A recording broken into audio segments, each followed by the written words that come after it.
everyone, I'm Vibha Chauhan and welcome to Join the Classes Funda Clear. So today I will explain Class 9th Economics Chapter 2 and our chapter is People as Resource.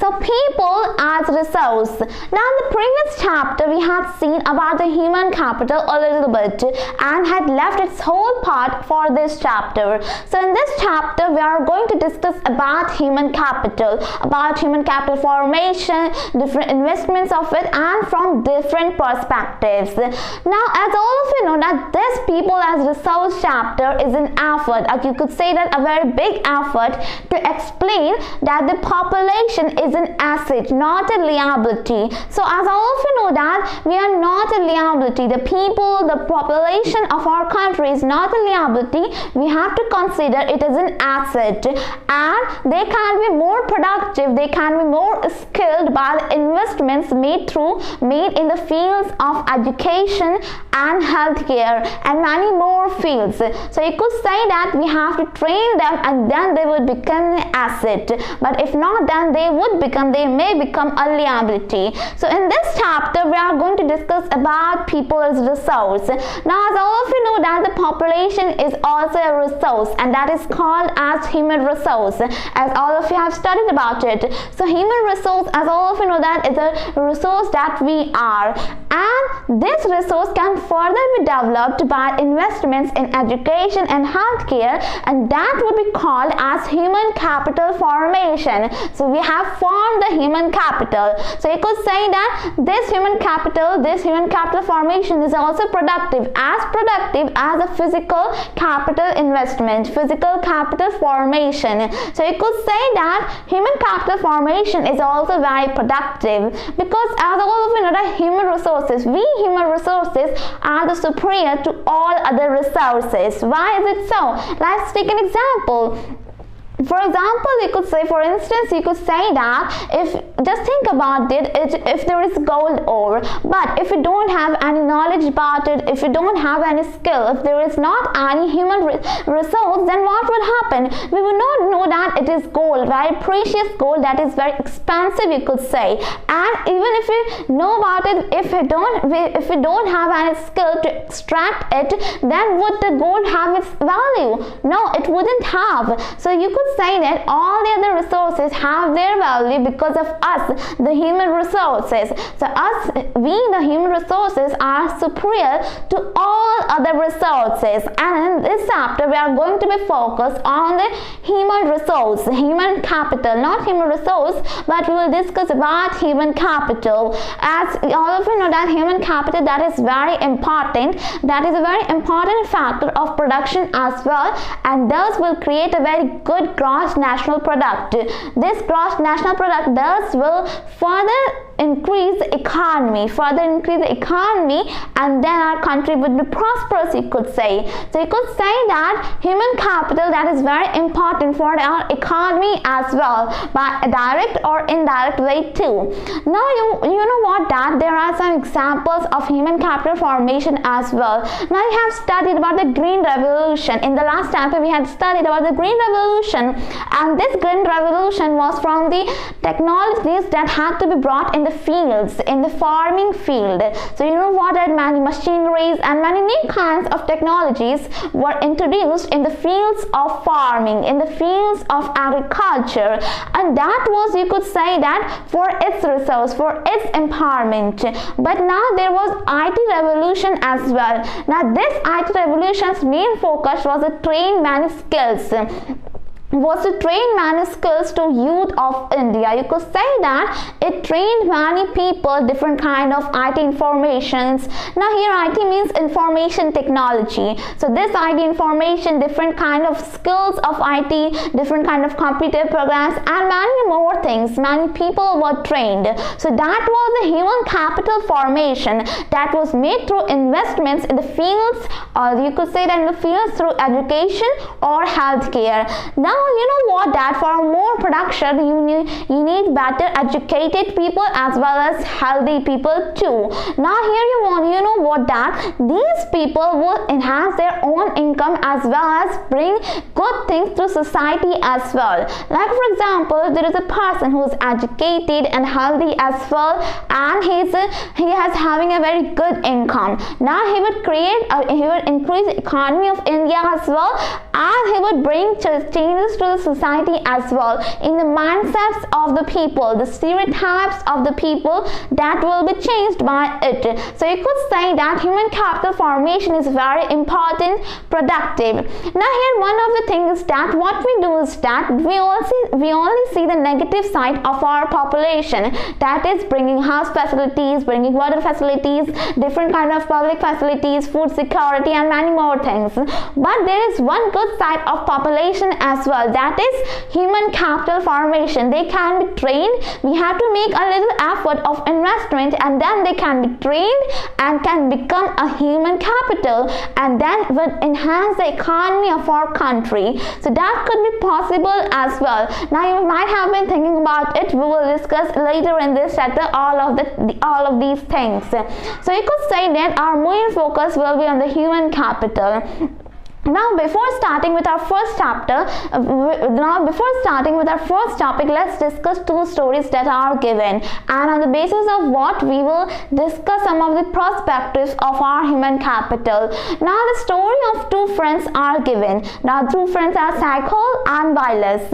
Now these are two friends from the same village and in the same age group as well, but from different families. Now first is Sakal. Now he was also from a poor family. He has a large family where there is two siblings, where there are his two siblings and father and mother and his uncle as well. Now his father is a field worker, he is a farm laborer, and mother as a domestic woman.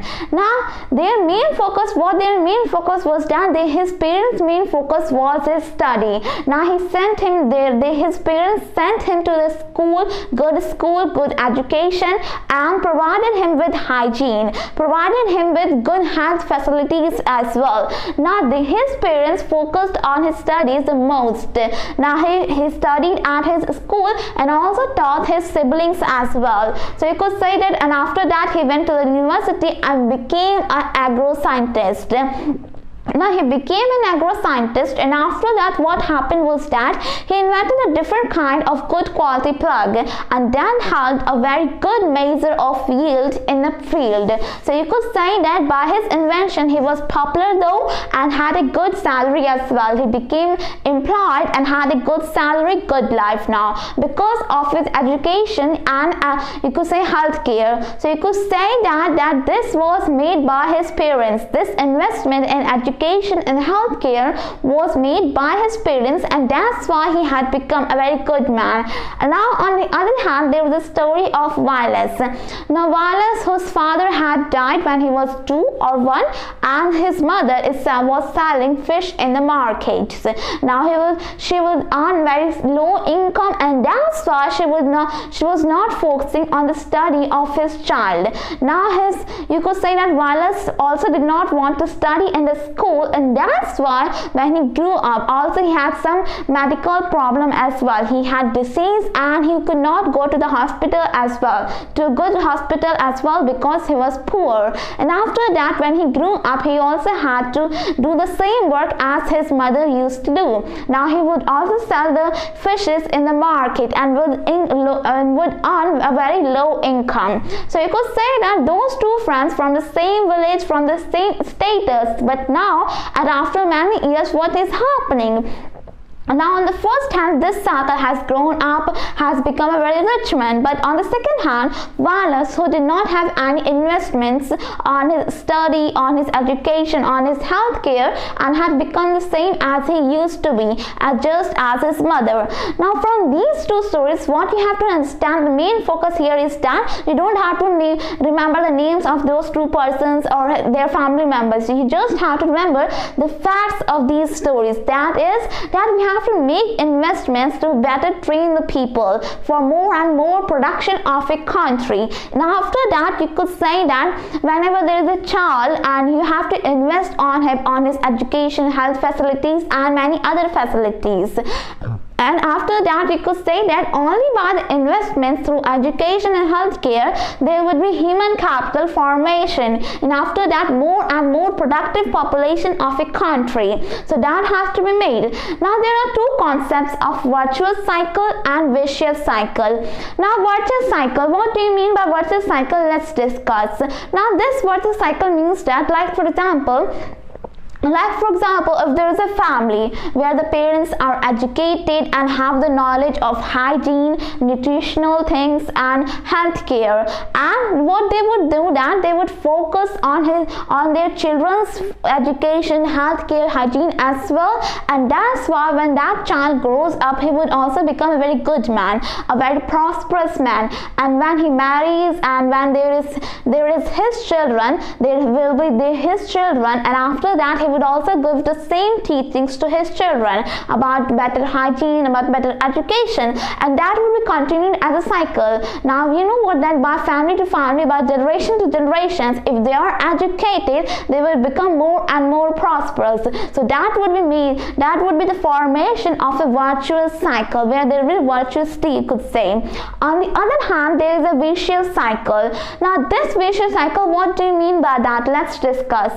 Now if there are not any kind of educated parents but very uneducated parents, and they don't have any kind of knowledge of better hygiene and healthcare as well, so what they would do, that they would do the same to their children as well. They would bring up their children, they would raise their children not by educating them and not by giving them healthcare facilities and hygiene, and that's why when that child grows up, he would also do the same and would become poor just as his parents, and that will be continued as a cycle, a very vicious cycle, you could say. You could say that it is conducted in a survey, it is conducted under research, these informations, but for some reasons, for some, you could say that extreme cases, there can be changes. Now there are many cases where the vicious cycle is broken and then would become a virtuous cycle, but it is very extreme cases, not in all cases. If you look at the research, you will find that there are two virtuous cycle and vicious cycle, and one trapped forever. So that would be it. Now we have seen that how important human capital is. Like for example, if we look at the example of Japan. Now Japan, that is a very developed country, a rich country, you could say, but you know what, that it doesn't have any kind of resources, any kind of natural resources. Now you might have been thinking that how it became developed then. Like for example, if it had many resources like gold, like diamond ore, like diamonds, coal mines and many more things, then it would have become more and more developed, but it did not have any kind of natural resources. Why it became developed? Because it had spent it had invested on the people, on the human capital. So you could say that it had an investment on the human capital, on the human resources, and those people are now very skilled in Japan, and that's why you could say that Japan has become a very developed nation, and if it has become a rich nation, and that's why it imports all the natural resources from different countries, and the skilled youth, skilled people of the country, skilled population of the country makes those things more and more in a better way. So you could say that investments in the people, you could say human resources are very important and have to be done. This is a must thing that should be done in our country too. Now our first topic is economic activities by men and women. So our first topic is economic activities by men and women. Now let us discuss something about economic activities. So as all of you know that what are economic activities. Now in the market there can be three types of sectors. You could say three types of sectors that you might have already studied. Like we have seen in the last class as well about these three sectors, that are primary sector, secondary sectors, and tertiary sectors.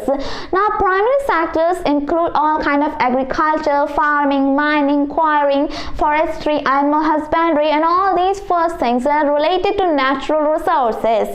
Now manufacturing is included in the secondary activity.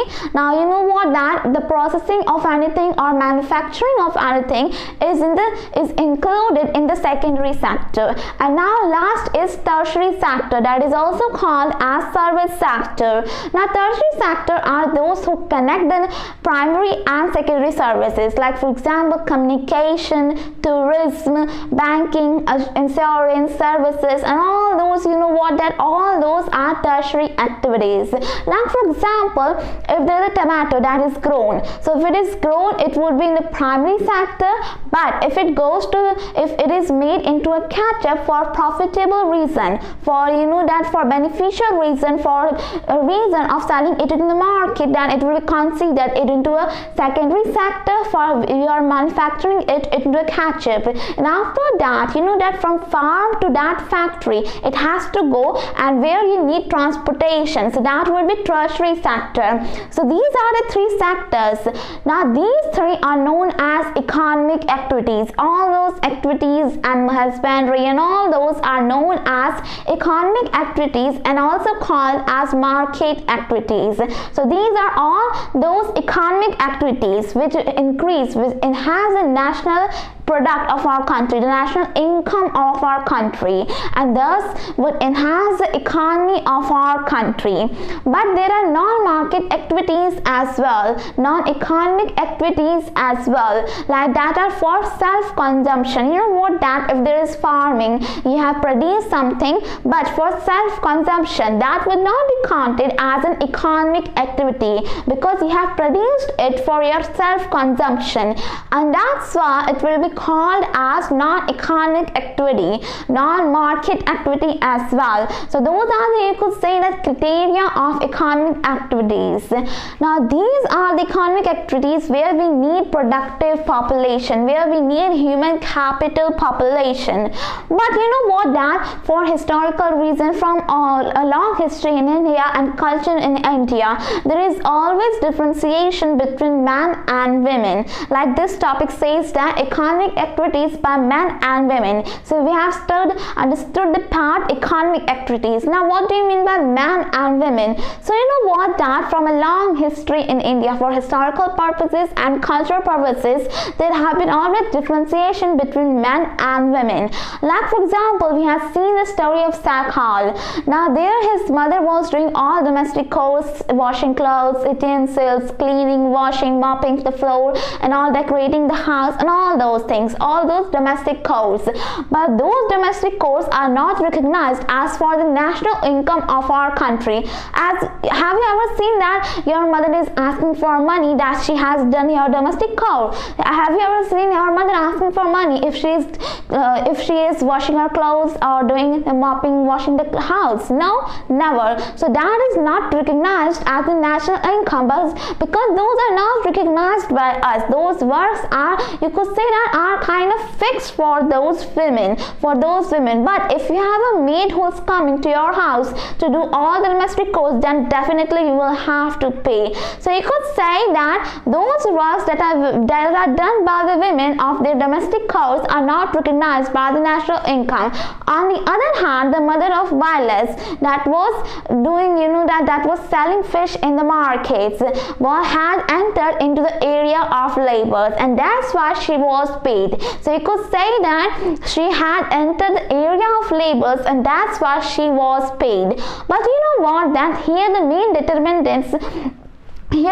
determinants of any individual to enhance economy, to enhance income, are education and skills. Education and healthcare facilities and skills. The skills of a person are the most important. The skills of any individual, whether it's man and women, is most important for his business. Now what happens, that definitely you might have seen that there is low literacy rate of women in India. There are women who are less educated educated than compared to the man, and that's why they are paid less than that of man. You could say that in our unorganized sector, there is always low salary of women compared to the man, and if there is organized sector, but there are women who are less educated. However, there are some sectors where women are also uprising. You know what, that if they are skilled, if they are very skilled and are very knowledge, you could say that, and you have to acknowledge it as well, and she is very educated, those women are very educated, if they are, then definitely they would have their own career. You know what, that many women are uprising for administrative services, for medical fields and teaching, because they see that those are that's suitable for them. So you could say that there are different kinds of economic activities done by men and women that cannot be fixed, but still in unorganized sector, if you see that there would be some differentiation, I might try to say. So that is it. Now our next topic is quality of population. So quality of population. Now let's discuss what do you mean by the quality of population. Now quality of population is considered, is seen by the how the life expectancy of a country's population is, what is the literacy rate of that country's population, all those health discrepancies, all those disease rates, all those things are seen as the quality of production, as the quality of population, not production. You know what, that quality of population can be seen if that country's population is skilled, how much it is skilled in every field, you could say, in every aspect. So let's discuss it by subtopic by subtopic. But our first subtopic, that is education. Now if you want to look at the quality of the population, the most important aspect is the education, because every population, every person must be educated. Now education here does not mean a right. You know what, that all the schooling and studying does not mean the right, but they have their own freedom, you could say, to express their thoughts. You know what, that education is not limited just in the books. You have to come up with new ideas, you could say. So you could say that education, that is also one of the most important perspective for the quality of population. Now in India, what is happening, that we are trying to improve our condition of education. Now as all of you know, that education, that is very important to empower every person. Like we have seen in our example of the story of those two boys, where on the first hand Sakil got a very good education, good studies, good universities, good schools, and that's why he is now a very prosperous person. He got into a firm and has a good salary. On the second hand, Wallace did not have any kind of education. He lacked in education, and that's why he could not be you could say a prosperous man, but he was trapped in a vicious cycle. So you could say that education is a, you know what, this very great man said that education is the most powerful weapon, is the most powerful tool. Now you can use it for any purpose. You must be educated, must known person.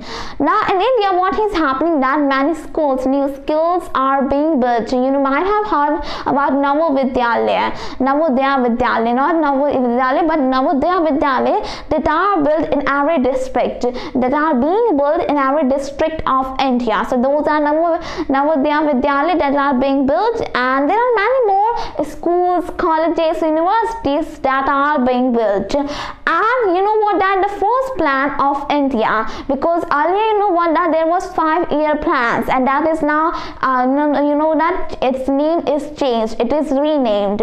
But you know what, that in India there was 5-year plans, as we had studied in the history. You know, if you have remembered it, then you must remember it.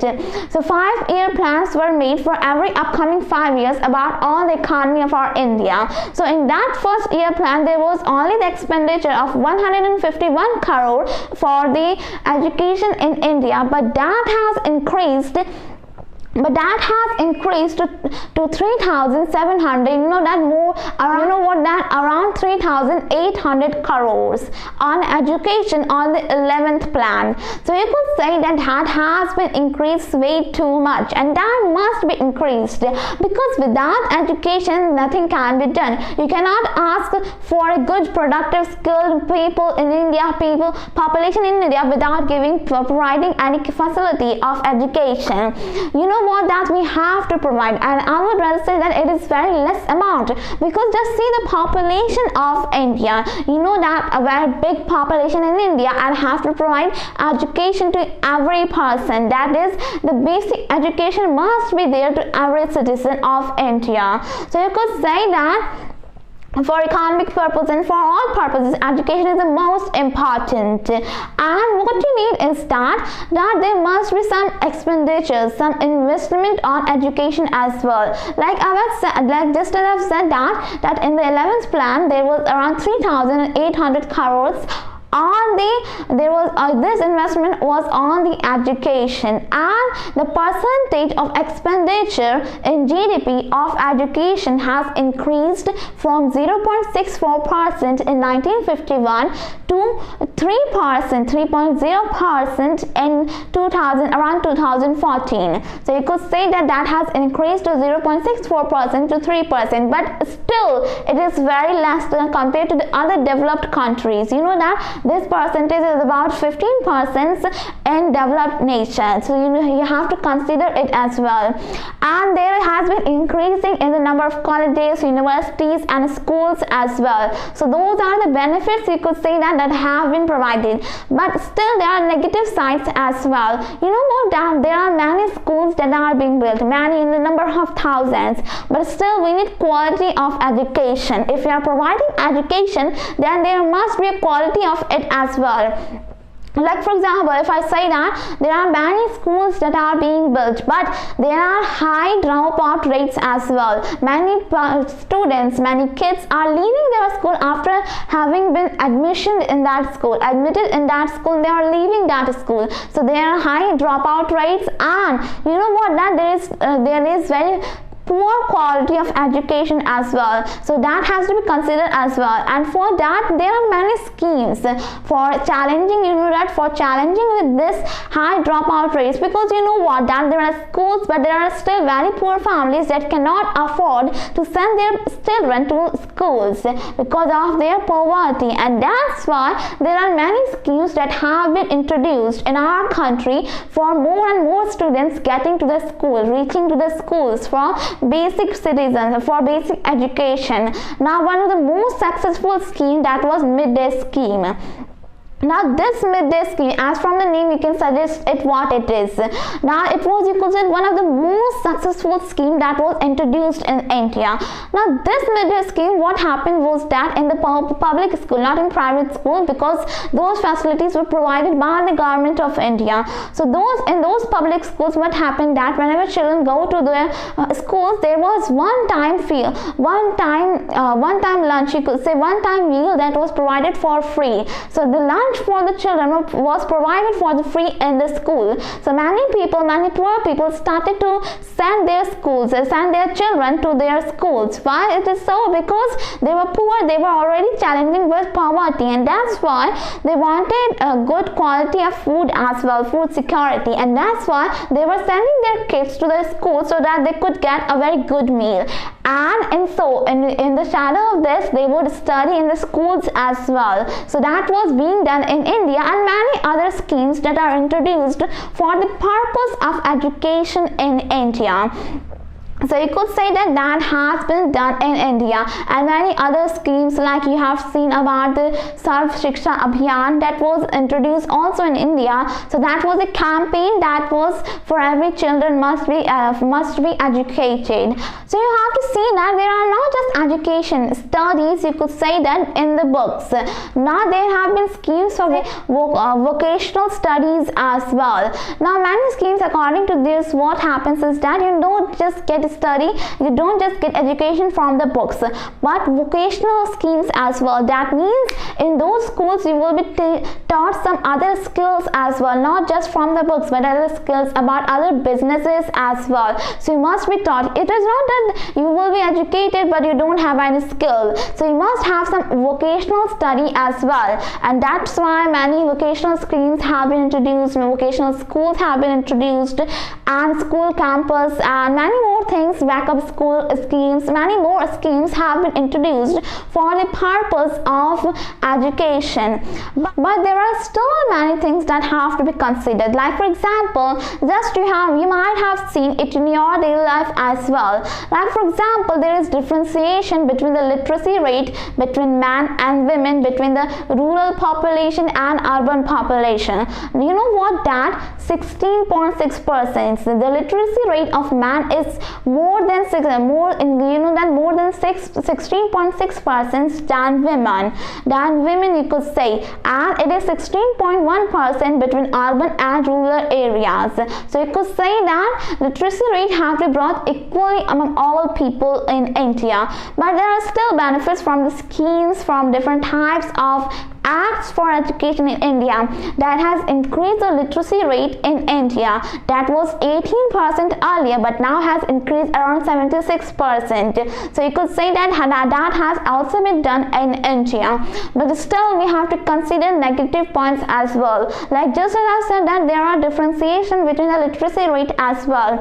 And you know what, that in earlier days what was happening, that there were high dropouts rates of children, and most of them were girls because they did not feel safe in the school, and that's why many schemes for girl education have also been introduced, like Beti Bachao, Beti Padhao, and many more schemes. So that are specifically for girls as well and all children as well. So you could say that has been done. Now in India there is a state that is Kerala, that is with 100% literacy, around 100%, but still there is a state that is Bihar with 62% literacy rate. So you could say that literacy rate differs from region to region as well, and that has to be considered as well.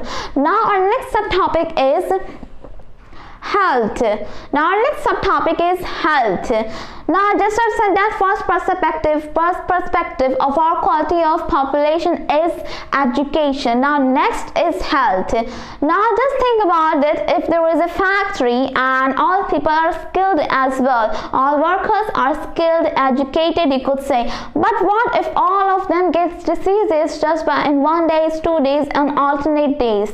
So they get diseased, they get ill, and you know what, they will not be employed more, you could say, because they are unhealthy people and they will not be suitable for that factory's production. So you could say that for any farm or any factory, the most important is that citizen, that person must be healthy as well.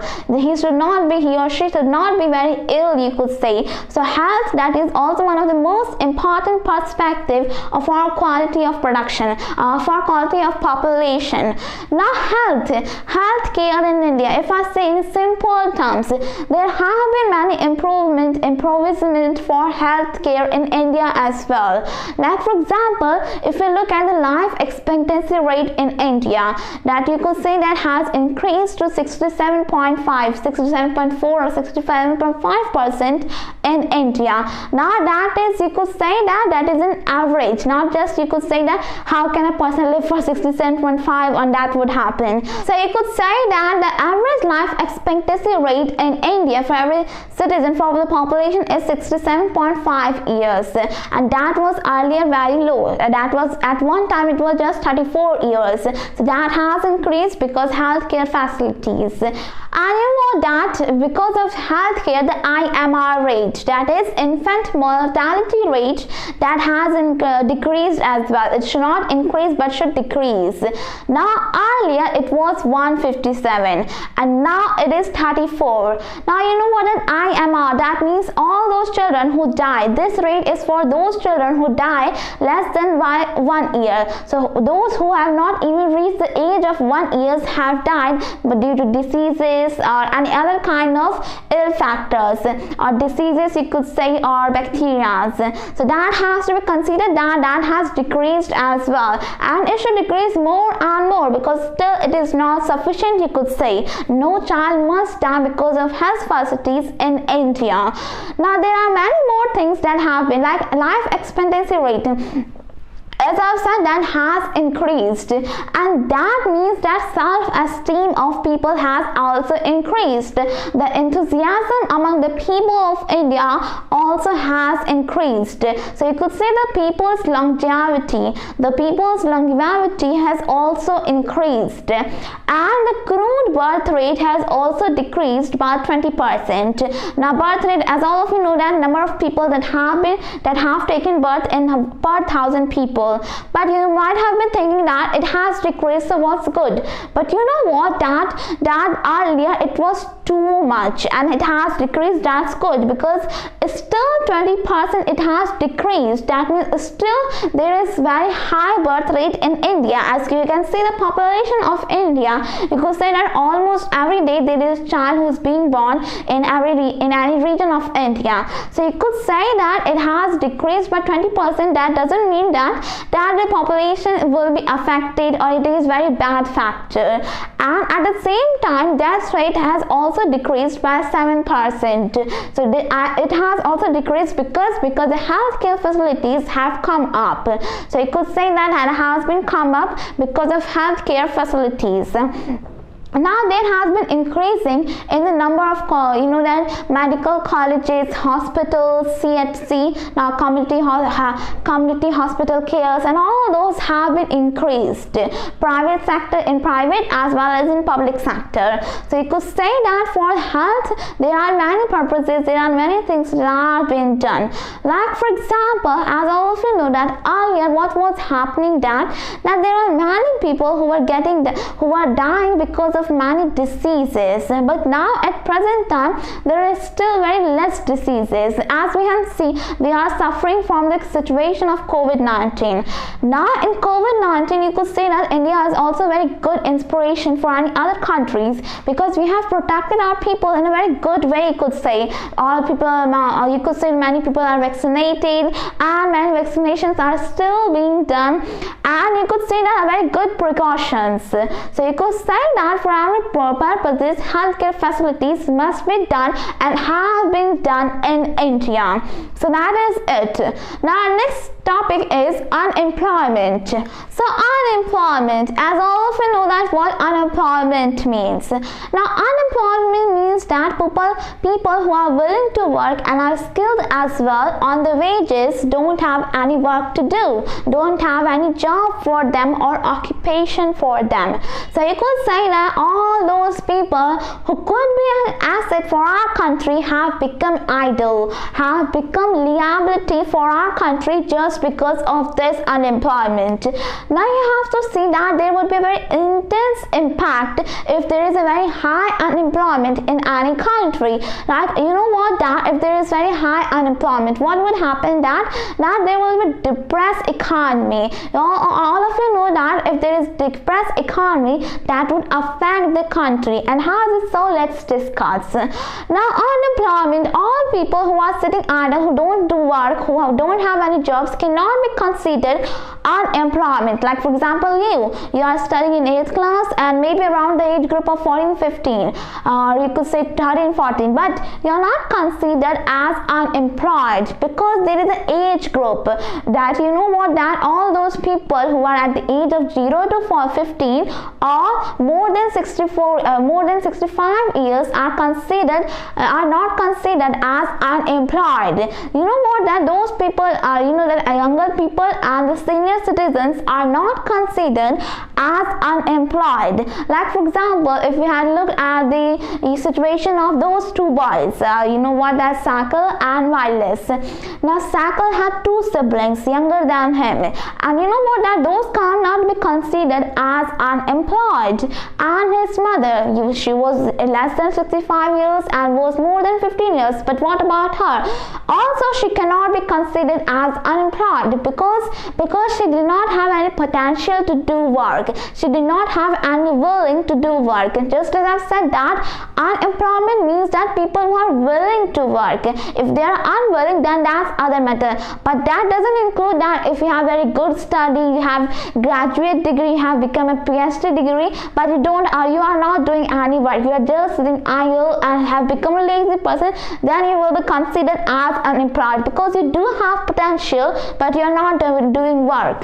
So you could say that unemployment, that is a very big, you could say that, an anxiety or vulnerability of any country.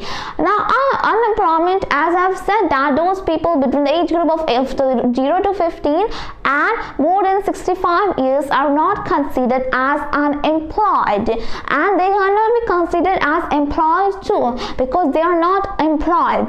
They are a dependent population of our country. You know what, that those are dependent. All those old people and younger people are dependent on the youth of our country. Those people between the age of 15 to 65 are called as the working population, and all the other population are called as dependent population. So you could say that dependent population are dependent on the working population for their livelihoods. Like for example, if you take the example of yourself, now you are unemployed and a dependent population. Now are you not dependent? Aren't you dependent on your parents? They are investing in your education, in your health. That means you are dependent on them. Now don't consider it as a negative factor. It is good because you are still younger. But when you become a youth person more than 15 years, then you can be employed. You cannot be considered as unemployed. You cannot be considered that you can be employed after 15 years. So that you could say that is the factor of unemployed.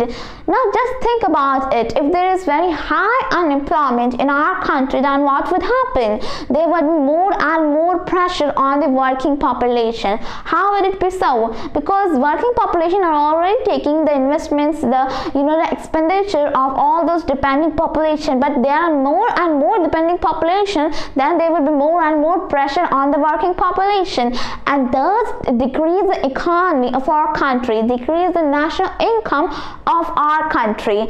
Now this unemployment can be in the rural areas and urban areas in different forms. So in rural areas it can be in disguised unemployment or seasonal unemployment, whereas in the urban areas it could be educated unemployment. So let's discuss one by one. Now in rural areas there is seasonal unemployment. As from the name you can say what it is. Now seasonal employment is mostly seen in the fields of agriculture. You know what, that seasonal, that is, in agriculture, you know what, that there are jobs that have seasons, that have some particular months where there has employment. Like for sowing, harvesting, you need different months, and you know what, that all those people who are working in fields have to be employed for particular months accordingly to their seasons of their harvest of their crops, and all the other months, all the other seasons, they would be unemployed. So that would be called as seasonal unemployed, where they are employed according to the seasons. So you could say that it is mostly in the agricultural field.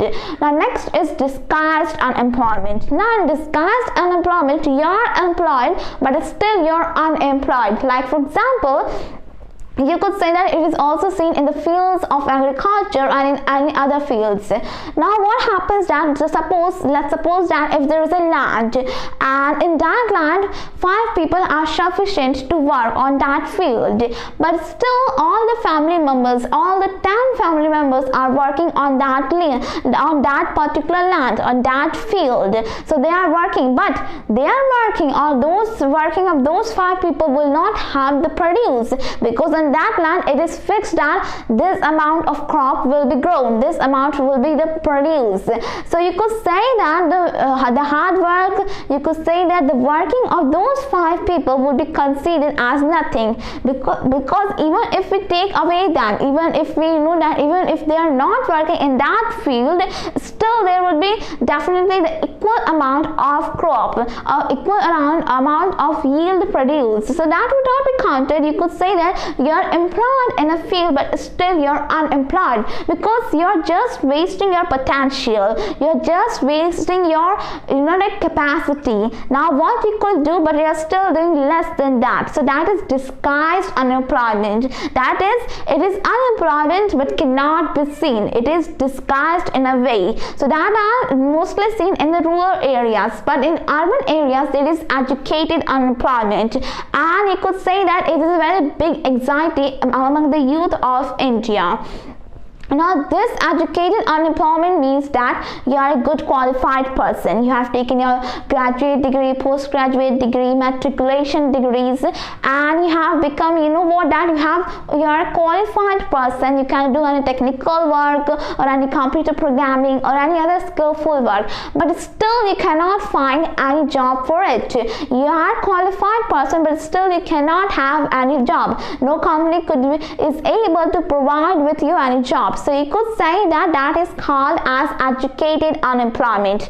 That means you're educated but still unemployed. So you could say that is educated unemployment commonly seen in urban areas. Now that is educated unemployment that is becoming more and more bigger in anxiety.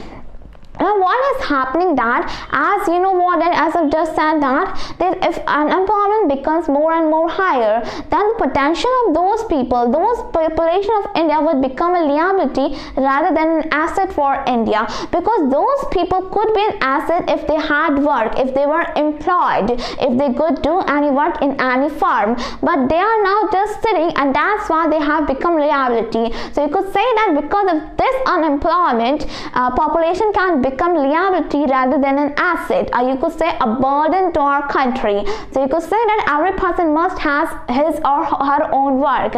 She should be employed, and then you could say that will enhance the economy of our country, because unemployment not just decreases the economy but also the quality of life of an individual and as of society as well. So you could say that has to be done as well.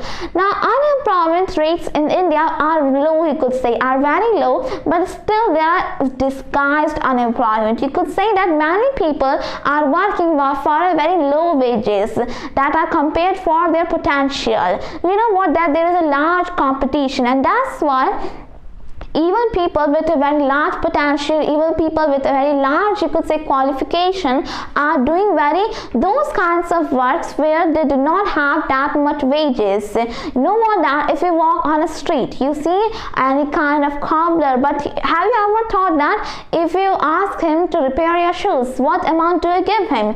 Just think about it. They have potential, but still they can't have any good work.